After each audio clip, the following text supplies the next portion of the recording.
भाई जो गुरु बचन पे डट गए, कट गए फंद 84 के, कट गए फंद 84 के, कट गए फंद 84 के। इंद्र की पदवी कैसे प्राप्त होती है? उत्तर दिया है गुरुदेव ने, अधिक तप करने से तथा 9 मण यानी 4000 किलोग्राम गाय या भैंस के घी का प्रयोग करके धर्म यज्ञ करने से एक धर्म यज्ञ संपन्न होती है। ऐसी ऐसी 100 धर्म यज्ञ निर्विघ्न करने से इंद्र की पदवी साधक प्राप्त करता है, जैसे राजा बलि ने की थी। तप या यज्ञ के दौरान यज्ञ या तप की मर्यादा भंग हो जाती है तो नए सिरे से यज्ञ तथा तप करना पड़ता है। ये कुछ नियम होते हैं 100 यज्ञ को पूरा करने के लिए। इस प्रकार इंद्र की पदवी प्राप्त होती है। फिर से सवाल किया किसी ने, इंद्र का शासन काल कितना है और मरने के बाद इंद्र के पद को छोड़कर वो प्राणी किस योनि को प्राप्त करता है? उत्तर दिया है गुरुदेव ने, इंद्र स्वर्ग के राजा के पद पर 72 चौकड़ी अर्थात 72 चतुर्युग तक बना रहता है। इंद्र का शासनकाल कितने समय का है? 72 चतुर्युग का। यानी एक जो चतुर्युग है, सतयुग, त्रेता, द्वापर और कलयुग, इन चारों युगों को मिलाकर एक चतुर्युग कहा जाता है। और इन चारों युगों का कुल समय होता है 43,20,000 वर्ष। यानी एक चतुर्युग बनता है सतयुग, त्रेतायुग, द्वापर और कलयुग को मिलाकर। इसको कहते हैं एक चतुर्युग और इसका कुल समय होता है 43,20,000 साल। ऐसे ऐसे 72 चौकड़ी चतुर्युग तक देवताओं का राजा इंद्र शासन करता है। इंद्र स्वर्ग के राजा के पद पर 72 चौकड़ी अर्थात 72 चतुर्युग तक बना रहता है। एक चतुर्युग में सतयुग, त्रेतायुग, द्वापर तथा कलयुग का समय होता है, जो कि 17,28,000 प्लस 12,96,000 प्लस 8,64,000 और 4,32,000। ऐसे सतयुग, त्रेतायुग, द्वापर युग, कलयुग का समय अर्थात 43,20,000 वर्ष का समय एक चतुर्युग में होता है।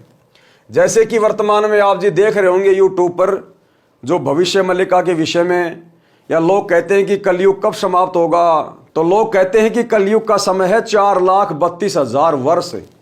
तो यह कलयुग का समय है 4,32,000 वर्ष। अब 4,32,000 वर्ष के समय को यदि डबल कर दिया जाए तो कितना बनेगा? 8,64,000। यह है द्वापर युग का समय। अब द्वापर युग के समय में ये जो कलयुग का समय है 4,32,000, अगर हम इसको जोड़ दें तो ये त्रेता युग का समय निकल आएगा कि त्रेता युग में कितने समय जीवन रहता है, कितने वर्ष का होता है त्रेता युग। तो 12,96,000 का त्रेता युग होता है। अब 12,96,000 वर्ष में 4,32,000 और जोड़ दीजिए, ये आपके सतलोक का समय निकल के आ जाएगा। 17,28,000 वर्ष का सतयुग का समय होता है। तो इसको कहते हैं एक चतुर्युग का समय। सतयुग, त्रेतायुग, द्वापर और कलयुग, ये इतना समय मिलाकर टोटल कितना हो गया? 43,20,000 वर्ष। ऐसे ऐसे 72 चतुर्युग के समय तक इंद्र राज करता है। जो यहां पर बहुत ज्यादा साधना करते हैं, कठिन साधना करते हैं, तप करते हैं, उनको फिर इंद्र की पदवी मिलती है। यदि वो 100 यज्ञ पूरे कर लेते हैं या बहुत कठिन तप कर लेते हैं तो। और इतना समय भोगने के बाद भी परमात्मा कहते हैं वो इंद्र का राज्य भोगने के बाद फिर सीधा गधे की योनि में जन्म लेता। गधे की योनि में तो क्या खाक राज्य किया, वो सारा सुख एक गधे के जीवन में निकल जाता है।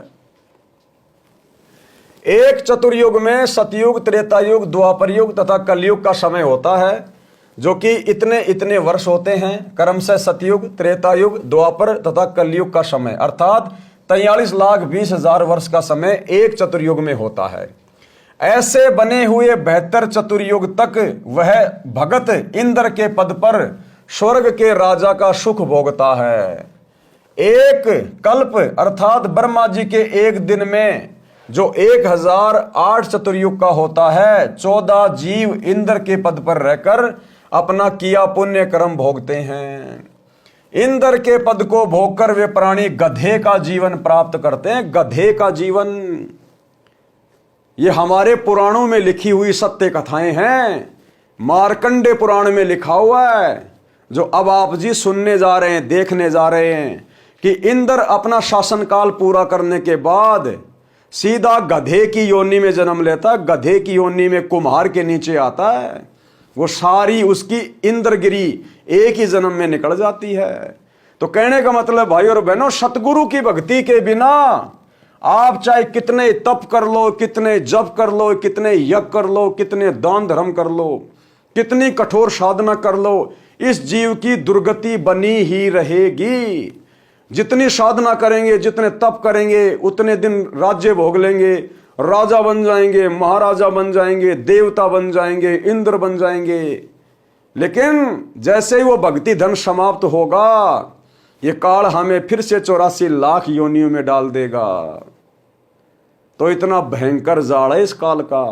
भाई जो गुरु बचन पे डट गे, कट गे फंद 84 के, कट गे फंद 84 के, रकट गे फंद 84 के। भाई जो गुरु बचन पे डट गे, कट गे फंद 84 के, कट गे फंद 84 के, रकट गे फंद 84 के। भाई जो गुरु बचन पे डट गे,